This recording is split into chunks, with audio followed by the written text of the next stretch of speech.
Hello and welcome to Ukraine Today. I'm Volodymyr Sologub. Right now we're at Odesa Security Forum. And join me now to talk about the security challenges Ukraine is currently facing is the advisor to the President of Ukraine on a volunteer basis on the national security and defense matters, and former head of Security Service of Ukraine, Mr. Igor Smeshko. Mr. Smeshko, welcome to Ukraine Today. Thank you. So, the most recent withdrawal of Russian troops from Syria, does that mean that Ukraine should expect the more fighting in the east of Ukraine? Does that mean that the situation in the east will escalate? There isn't, I think, direct connections with the withdrawal of Russian troops, and by the way, this is quite a modest amount of the troops were withdrawn from Syria. Russia still has quite respected capacity over there, but of course Russia would receive not, let's say, enforcement with this small quantity of manpower and aircrafts, jets which return back, but Russia will have more time to be engaged in Ukrainian affairs. Basically, Ukraine is back to square one. Basically, the world's attention is now focused on ISIS in light of the most recent horrible attacks in Brussels. Everybody is focused there, so the attention is diverted from Russia, the attention is diverted from Ukraine, and Russia will basically start meddling with Ukraine's affairs again. Is that what you're saying? Yes, of course, because the goal of Russian Federation is the same: to become the world power, to stop United EU-Arab project, go further to their border, to do their best to eliminate the possibility of United States to be engaged in European affairs, and once again to show in EU-Arab that Russia is in charge what is going in. And in this regard, until now, President Putin makes success. We are supposed to acknowledge this. Russia doesn't have economic resources of the West. Russia seriously doesn't have military resources like the West. But Russia has authoritarian regime and decision-making process very short. And I would say President Putin all the time makes his step with the white chess figure, and the West all the time opposite of this. And to react, democratic procedure, how to think. That is, I think, for the West, the main important thing right now, just to think, do we have any strategy at all, common strategy, toward protection Euro-Atlantic civilization, toward reaction of the attempts of Russia to destroy these civilization capabilities to develop peacefully in EU-Arab. Russia has strategy. This is great Russia for any expense. And to quit this danger, it's supposed to have strategy. And once again, Kiev and Ukraine, this is not because I'm Ukrainian, but this is the largest country in EU-Arab. This is basically the country which already gave for all the world proof that we have developed civil society. Our civil society is pregnant for real democracy. Twice this civil society stopped dictatorship development in the country and the Russian style. But we need also the concept from the West, strategic concept. From success of democracy, develop economy in Ukraine, it depends future not only the Euro-Atlantic civilization, especially in Europe, but also future of Russia. And join me now to discuss the security threats which Ukraine is currently facing is the Ambassador of the United States to Ukraine, Mr. Jeffrey Pyatt. Mr. Pyatt, welcome to Ukraine Today, and many thanks for finding the time to talk to us. Great to see you, Volodymyr. What are the main security challenges which you see for Ukraine at this point? Well, I think it was very interesting to me this morning in the remarks that I made and that the Turkish ambassador made that we were so much converging in our messages, which is really that Ukraine has to fight two wars. There is a military conflict with Russia, which tragically continues in the East today. You will have strong support from the United States and many of our allies in helping you to prevail in that effort. Both the Turkish ambassador and I talked about the importance of standing on the principle of non-recognition of the annexation of Crimea, another dimension of Russia's aggression against your country. But just as important is the domestic front and the battle to reform institutions, to attack corruption, to build a judiciary which enjoys public confidence. Because again, during your remarks today, you said that how we, the international community, react to and answer Russia's use of force to change international borders will be critical to the future security and prosperity of this region. How big of a threat is this Russia's military aggression to the security of the entire region, of the entire Europe? So I think the message is that it's critically important that we stand together as an international community, as we have done over the past 2 years, to make clear that this is not acceptable, that it represents a violation by Russia of the most fundamental principles of Euro-Atlantic security, and an open challenge to the rules of the international system. Well, I think it's very clear that many of Ukraine's neighbors see this threat. The United States has been very clear in terms of our commitment through the European Reassurance Initiative to stand by our NATO obligations to Ukraine's neighbors who are part of the NATO alliance. Again, all of us have a stake in what's happening here in Ukraine, and all of us have a stake in upholding the principles involved. Hybrid Solutions for the Security in the Black Sea Region conference has kicked off in Odessa. During a 2-day event, defense and security experts will discuss the main security threats in the Black Sea area and the ways to address them. As a background from security standpoint, we oftentimes will look at all security issues as being those that need to have a hard military response. However, I am a believer, and I will use a quick quote, and a quick quote that came out of a book I just recently read, that Gazprom is more powerful than the Russian army. And if you take that and extend it to this kind of discussion that we've had here, where we think about things like energy systems, large corporate activities, people power versus military power is more important, if you would.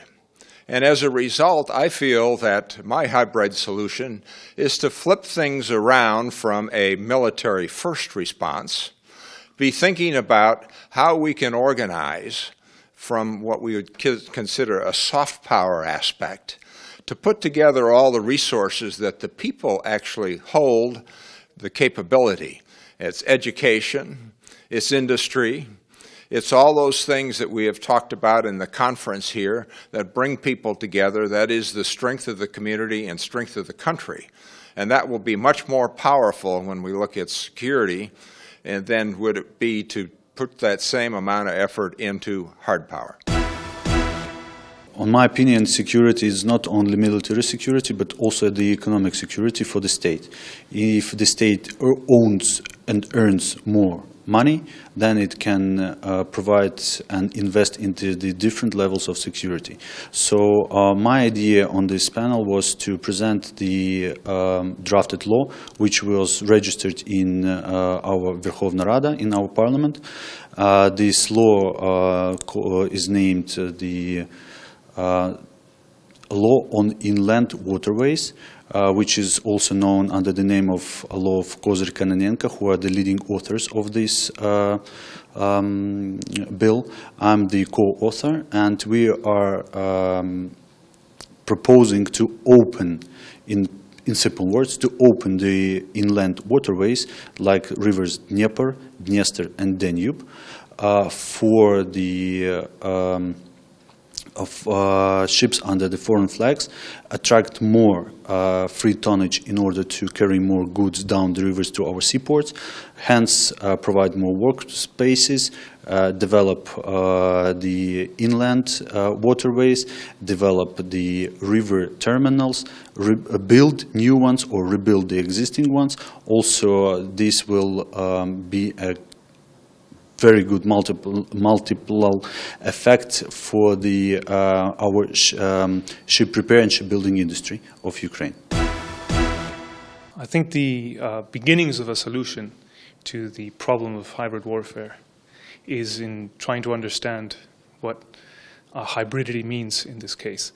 I think that the way that this notion is often used is confused or ambiguous.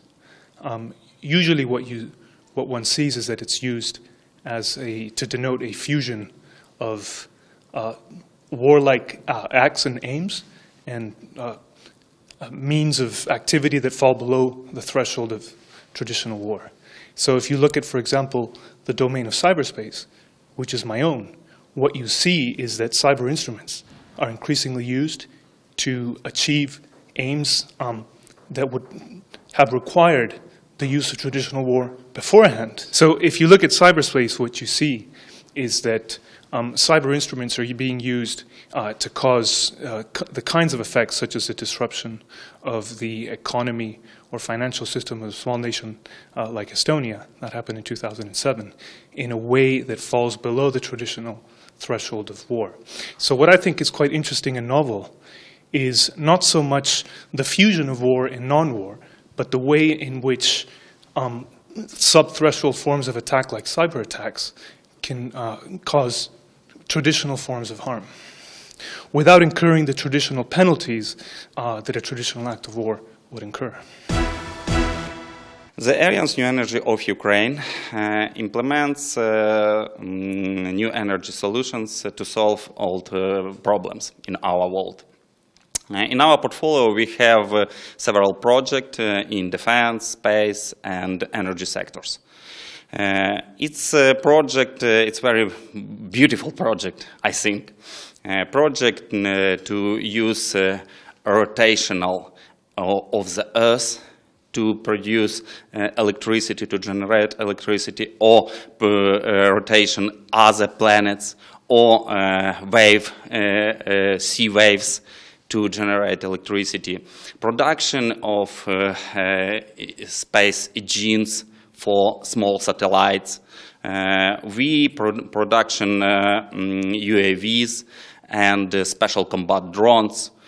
We have project of cleaner satellite, etc. We invest money in these areas and looking for partners for this. But I think very big problem in our world is money itself. I think in future our world will go away from big role of money in our life. Yes, now we use it, but in future I think we will change the situation. New generation and new ideas for new people, for new generation of our world. I think the main thing what we need is to develop very fast. Development brings peace, development brings security. Ukraine has huge, vast potential to develop, but if it fails to develop, it also is facing huge risks. We need to basically tackle corruption, build roads, develop healthcare and social systems, and basically open opportunities for the people, notwithstanding their ethnic or religious or linguistic background. And that's the recipe for this part of the world. Fast development, prospect for the future, and people will consolidate around this idea, and they will develop their own genuine democracies. I see no solutions in the foreseeable future. The present situation has come about not only as a result of Russia's revanchist military operations in Moldova, Georgia, Azerbaijan, and now in Ukraine, but also because of more than 2 decades of complete neglect by the United States, NATO, and the European Union of the security situation in Europe's east. One of the first things is to bring the issue to light and keep it at the forefront and not let it just fall by the wayside as other things develop in the world, the United States, but to keep a light and focus on it so that people can work on solutions. Well, since Ukraine is facing now the hybrid challenges that ranges all the way from military, hard security issues to some soft issues related to reforms, economy situation, then we need to think about various tools to address all of those aspects and various facets of those challenges that I've just mentioned. First of all, we need to come up with stronger solutions to make our army, military forces stronger, and not just in a tactical way, but in terms of a foreseeable future and strategic sense as well, and we need support from the West for that as well. I suppose for Ukrainian army and military being in good position, because Russia obviously is not going to be stopping being a dangerous neighbor for us. But then also going on with reforms and political liberalization that's still needed, because the reforms are still pretty much in the phase of rhetorics, and that's important, because if we only stop the war or win the war on the battlefronts, the actual hot war, then we still need to fight the war in quotation marks, dealing with those reforms and liberalization and fighting corruption, because there will be little sense of winning that war against Russia and then moving forward in terms of political, democratic, economic transformation. So, and there are many issues, and there is the energy issue, and Ukraine has done its lot recently. We've cut our dependence on Russian natural gas, but there is much to done as well. There should be transparency brought in this sphere as well. Unfortunately, we lost a lot of the access to the coal mines and some of the shale gas as well. But right now we are moving in the right direction in terms of improving a situation with Ukraine's energy security. And the list goes on, because the challenges are so manifold. But we just need to think about all those issues at the same time and dealing with all of them at the same time. Propaganda is not a sideshow, it's not a bad word, it's the name of the game. We have to fight for the hearts and minds of the people whose decisions are absolutely the determining factor of what is going to be the end of this confrontation. Where is it against Russia? It's against the Daesh. It's a question of living up to our values. And for that, we have to win the battle of the popular culture. And for that, it's absolutely essential cinema and television. In the Second World War, Hollywood did a fantastic effort of capturing the minds of the whole world, with examples like Casablanca.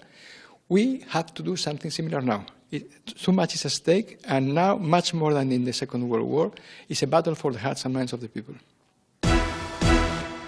Almost to the day, exactly 2 years ago, 57 participating states of the OSCE, the Organization for Security and Cooperation in Europe, have decided to deploy a special monitoring mission to Ukraine. Ever since then, me and my colleagues have been working in Ukraine and for Ukraine. And that mandate has now just been extended for yet another year until March 2017. We are the eyes and ears of the international community in Ukraine. We promote peace and stability and try to foster normalization. However, we are not the hands that can actually bring about this stability. We are there to support them both with objective information and reports that shall help those who need to make these critical decisions to foster stability here. And at the end of the day, behind all our actions stands the civilian and the civilian population of Ukraine on both sides of the contact line, those who are suffering most from this never-ending conflict, and the mission is determined to continue to work in Ukraine and for Ukraine. And we've discussed during the conference that the very strong posture of the Russian Federation in the Baltic Black Sea information space requires a nonlinear response. That is the creation of the Baltic Black Sea information community, and that community shall be based on the commonality of values between the countries and the nations that are forming that space, and that have that historic and mental and cultural commonality and common heritage. And that what's even more important, that have common threats, and that have to find that common solution and common response to these threats and challenges. And as a practical solution, we suggest to build up a multilingual, multinational, multimedia hub that will be creating that common information space, will be funding that common response, and will be building up the new messages, and will become the great channel for the propagation and dissemination of those messages in all spheres, not only the news, but also the the entertainment, the cultural, and other types of the content, which is very important. Black Sea area is very important for me because my grandfathers came from Crimea. I'm a Crimean Tatar. And also during my career, Navy career, I had commanded international task groups, including warships from all littoral states, Russia, Ukraine. And there was a peace in Black Sea. And there was a regional cooperation. We had created Black Sea 4, we had created Operation Black Sea Harmony.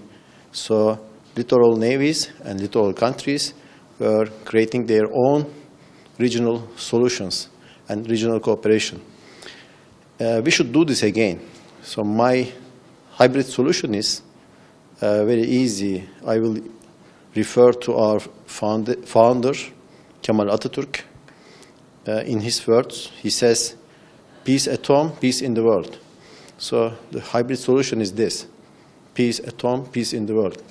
There should be a regional cooperation among these littoral states, and there should be peace in the region.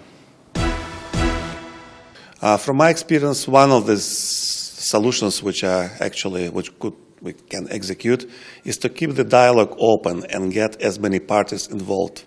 Because hybrid solution cannot be just solved by security or law enforcement agencies. It's not only what the government should do. I think all parties of our society, including civil society and governmental structures, expert community, both Ukrainian and international, should continue the dialogue. And in this dialogue, we could find viable solutions, not only for this problem, but for others. Well, as the name implies, hybrid solutions implies a diversity of thought.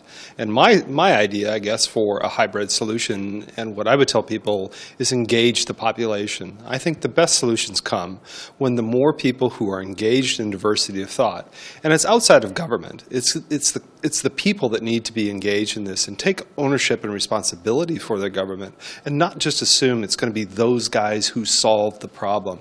It really comes from the diversity of thought, by leveraging the power of diversity from a multitude of people, and begins with everyday people just becoming more active and involved in their entrepreneurial role in helping build the economy and helping drive the country forward, and engaging the political system in finding the solution. While I don't know specifically what the solution is, I think the solutions are out there, but only through the engagement of a diversity of thought that comes really from the people.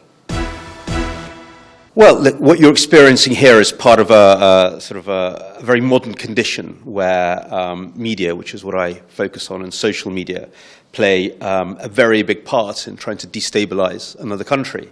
And I think there's one very important thing that we have to recognize. It's a question of what is contemporary communication, what is contemporary propaganda, both in the positive and negative sense of that word.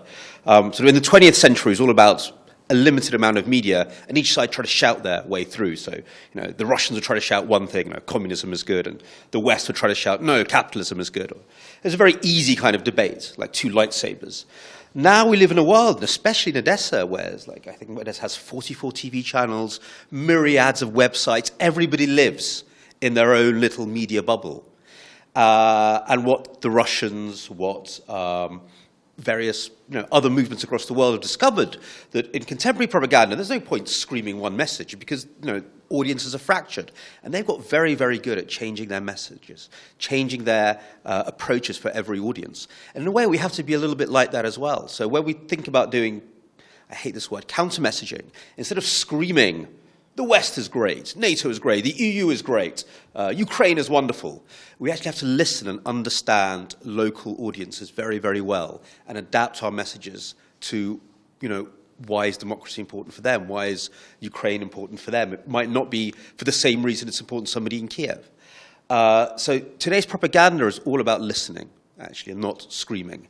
And that's something we have to start understanding very, very fast? Because at the moment, Russia, ISIS, and other malign forces are way ahead of the curve. Well, when we were looking for a hybrid solution, and the word hybrid means maybe something unconventional, almost asymmetrical, unexpected, I'm not sure if we should force ourselves to think that way so much. If what we see is unpredictability, that is a problem, well, why not insist on being predictable on our part? If we see something that is against international law, we should, I think, stick to international law. Whatever we react, whatever our solutions are, should be legitimate in that respect.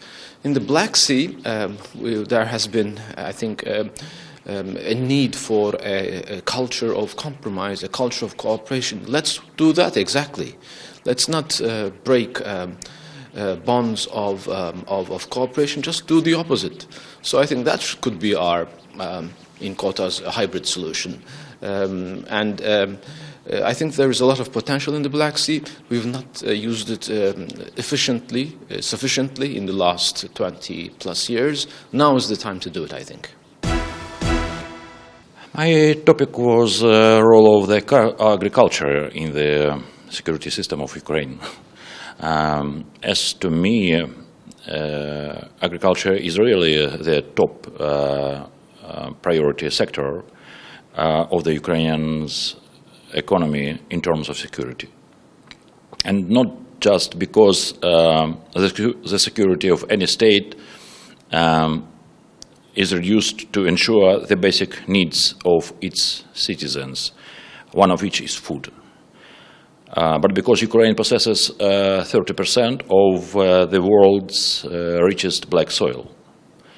Moreover, if the state security is based on artificial sources of energy, such security system can be wrecked by eliminating these sources. Gas and oil fields, as well as mines and power plants, have clear coordinates, and therefore they can be ruined. Fields and farms, evenly covering the whole country, are impossible to destroy. Natural energy source that feeds agriculture, the sun, humanity, fortunately, have not yet learned to wipe out. That's why agriculture is the top priority sector for the security of Ukraine. The Black Sea region, especially since the end of the Cold War, has gone through a number of changes. And one of the things that has occurred, at least over the last 26 or so years, has been the beginning of some nascent regional economic cooperation through the BSEC and, of course, through wider links, linking Europe to Central Asia and Asia in terms of transport and energy and so on. So this is, the non-sexy side of cooperation that has been going on among the countries of the region. But what one can see is, over the last few years, there has been a worsening of the situation, right? One can start maybe even before, but at least with the war between Georgia and Russia in August 2008, and since then with the developments between Russia and Ukraine with the annexation of Crimea and the war in Donbass. And what this does is that, so what you have is a number of hardening of mentalities and borders. And therefore, because relations between and among regional states are suffering as a result, this would tend to undo a lot of the work that's been done on the economic cooperation level.